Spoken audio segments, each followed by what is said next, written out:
No, it's good, man. I woke up in a good mood today, and it's like, you know, it's like the sun was out, and you know, it's like, and if you see my styling acoustic rig here, the Marshall stack, you know, right?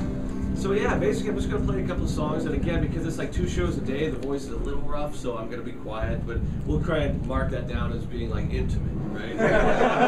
Not just like the voice is getting tired. It's like, oh, it's intimate. Right? All right. And we're being serenaded upstairs as well by Animal, the drummer there. All right. Hang on a second. Okay, here's the part where I strike rock pose 43 and take a swig. Oh, fine brew it is. All right. Oh, there's a pause in the weather there upstairs in the drums. All right. Okay, so here we go. Starting the VIP. Right, okay.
Why did I add lyrics? Yeah. Did I? Yeah, the difference between Ziltoid Hyperdrive and Addicted. Man, there's a real good chance I just forgot the original. I literally thought I was doing the right lyrics. No, I didn't even actually realize, right? So it's Annika's fault, essentially, right? So no, I think it's like the whole thing with like lyrics as well. Like as I'm writing this music, it kind of like comes along naturally, and phonetics that turn into like sounds and turn into like melodies and all that, right? And I think with the Addicted version of Hyperdrive, she was just so used to singing it a certain way that by the time we got to recording it, it seemed to make sense to have her just like continue doing it that way. So, another question while we're waiting for Ben? Yeah. What are the Ziltoid 2 plans? Well, I think the thing with Ziltoid is it's like the whole record was, the first record was obviously like that metaphor for where we were at the time, and like Ziltoid hasn't really clued me in onto what happens next. You know, slowly we were kind of figuring it out together. But I think it. So at the end of the Ziltoid record, he realizes that he's a puppet, right? And there's a blunt metaphor for that. And then he went and played the Tuska Festival. Hi there, right? His baby, yeah. And then essentially with that, it went to his head again because he got to headline a festival, and he got like super hung up on his own trip. So at the end, he gets relegated to the second dimension, and so he's stuck in a comic book currently. And that's good for him in certain ways because he's able to like exercise a lot of things that he's not able to do in like real life. So no, he makes, you know, he has like a harem and like 15 million exploding elephants and like, you know, like world's biggest cheeseburger and all this sort of thing, right? But ultimately at the end of it, he realizes it's all an illusion because he's in second dimension. So he starts to meditate, and at the end of it, I think Ziltoid just realizes that everything is Ziltoid ultimately. And so Z squared, which is actually at the end of Alien, Strapping a Lad record, there's that Morse code bit or whatever where it's info dump, and it's like X squared plus Y squared equals Z squared at the end of it. So like Z squared is like Ziltoid's solution at the end once you feel, you know, you realize that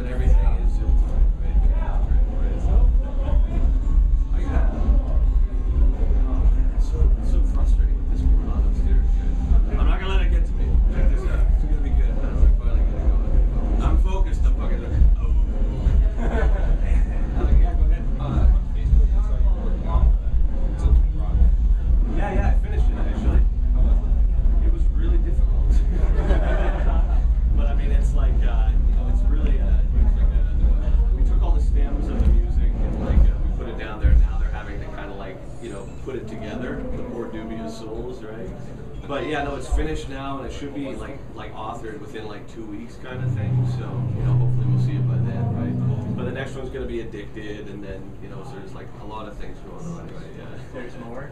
Yeah, like I mean, like the idea is to like ultimately get it all out in Rock Band, right? But I mean, Ziltoid was the first one. I realized actually as I was putting that together as well, like what a like kind of shitty recording it really was.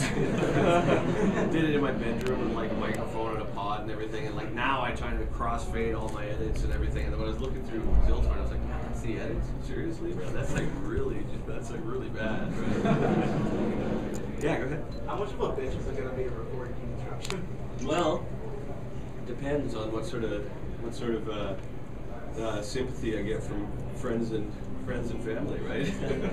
I mean, ultimately at this time, it's like my life is so kind of entrenched between like this life and then you know being a dad and trying to work out you know what's up from down for the most part.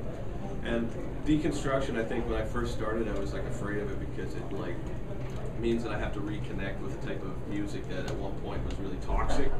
But now that I'm kind of in a different space, you know, emotionally or like, you know, there's no substances or whatever, it's like a lot easier to, and I actually really enjoy it. I think that record's gonna be awesome. Sounds like we're in the clear. What do you think? Go for it. Hit it! Knock out now. Okay, so, and if it starts again, I'm just gonna keep going, right? So it goes from the chorus, it goes, come to the coast, come to the coast, come to the coast, falling from the California Toronto's frozen northeast edge. I forgotten now. Won't you show me home?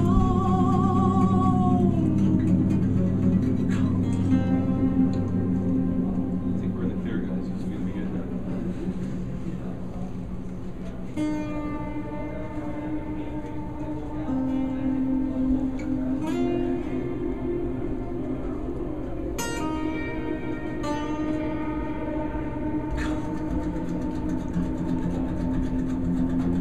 Somebody get me alone. Somebody get me alone. Something controls me. Run away, just run away from here. Just run away, just run away, my dear. Oh, 'cause love's forgotten.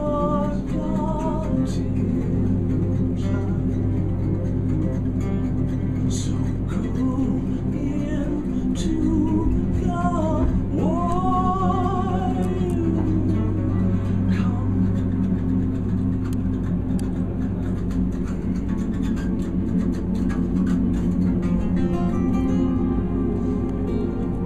Okay, we're off to the races now.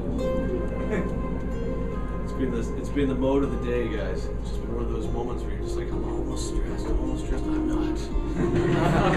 I think it's a decision, like a lot of the time, like that, like the decision to be stressed, just like, oh my god, do I have the energy in me at this point to let this get to me? And it's like, nah. Thanks for coming, guys, honestly, it's awesome.